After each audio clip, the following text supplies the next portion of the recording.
ભગવાન ને જળ ચડાય આવડે જળ ચડાવતા આમ તકજે ભૈલું તનું તું આમ ફરક તનું આમ ફર હે જાદુઈ માટી હે જાદુઈ પાણી ની જાદુઈ જાદુ બતાવ જાદુ જો એ આઈડ્યુ એ મૈયા ના આવા હાથ કરે બરાબર આવા હાથ પછી મોનો અને કરું કરું ઉવા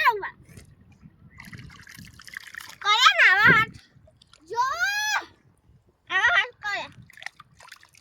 આવીનો બ્રશ કર મને આવું કરે ને એટલે પડી જશે પેલી અંગારી નું બ્રશ કર હા અંગારી કસ માટી એ પડી જાય જો પડી જાય વાહ જો મો ઘસે તો એ પડી ટૂથપેસ્ટ ઘસ મુઢા દો ચમક પડી જાય જો મો ઘસે તો પડી જાય લોકો માટી આવે ને એટલે વજન બરાબર ગારમ નવરાય ગારમ હોક નાતો આતો પછી સ્પીડ ડોર પડી ને પછી હસી મેલીને ઉપર છેલ્લે ઠલવી દેવાનો ઉટકી દેવાનો છેલ્લે માર ટ્યુશન જીવો ના કાંગા તો લાવવાનો હતો મોળા ઉઠાઈ લે